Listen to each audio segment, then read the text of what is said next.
আসসালামু আলাইকুম। কমলার খোসা দিয়ে পুঁটি মাছ শুনলেই যেন জিভে পানি চলে আসে। আর যারা ছোট মাছ পছন্দ করেন তাদের জন্য আজকের এই রেসিপিটা। আজকে আমি আপনাদেরকে তৈরি করে দেখাবো ছোট পুঁটি মাছ আর কমলার খোসা দিয়ে তরকারি। দেখুন, দেখেই মনে হচ্ছে না যে এটা দিয়ে এক প্লেট গরম গরম ভাত নিমিষেই খাওয়া যাবে। তো চলুন আজকে রেসিপিটা তৈরি করে দেখাই। আর এই পুঁটি মাছ রান্না করার জন্য এখানে আমি নিয়ে নিয়েছি পুঁটি মাছ।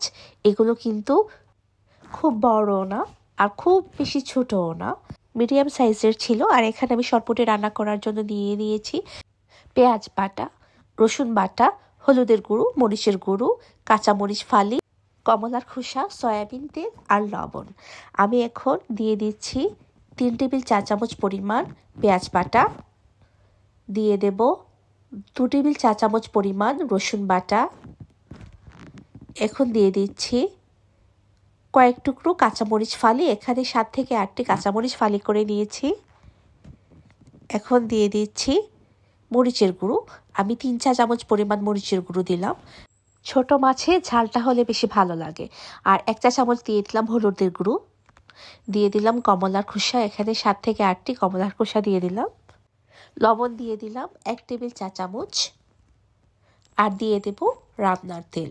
এটা আপনি পরিমাণ মতো দিয়ে দেবেন, তবে খুব বেশি দিতে যাবেন না, আবার খুব বেশি হয়ে যাবে, আবার খুব কমও না। এখন আমি এটাকে মাখিয়ে নিচ্ছি। আজ আমি মাখিয়ে রান্না করব। খুব ভালো করে মাখাতে হবে, কারণ এটা মাখানোর মধ্যেই হচ্ছে মজা। আপনারা চাইলে বাগার দিয়েও করতে পারেন, কিন্তু যেহেতু আজকে আমি হাতে মেখে করছি, আর এভাবে রান্না করে খেয়ে দেখবেন খুব মজা লাগে কিন্তু খেতে। আমার মাখানো প্রায় মোটামুটি শেষ। এখন আমি এর মধ্যে দিয়ে দেব খুবই অল্প পরিমাণে পানি। পানিটা খুবই অল্প দিতে হবে। এখন আমি এই মাখিয়ে রাখা মাছগুলো একটি হাঁড়িতে তুলে দেব। আমি একটি হাঁড়িতে তুলে নিলাম। এখন আমি চুলার মধ্যে বসিয়ে দেব। চুলাটা ধরিয়ে দিলাম, আর আঁচটা কিন্তু মিডিয়ামেই থাকবে। যে দেখুন, খুব বেশিও দেবেন না, আবার কিন্তু কমও না। এই যে খুব সুন্দর হয়েছে কিন্তু কালারটা। এখন আমি ঢেকে দিচ্ছি 20 মিনিটের জন্য। 20 মিনিট পর ঢাকনা খুলে আমার মাছগুলো হয়ে আসছে, আর এটা কিন্তু হতে খুব বেশি সময়ও লাগে না। এখন আমি দিয়ে দিচ্ছি ধনিয়া পাতা কুচি। এখন চুলাটা বন্ধ করে দেব।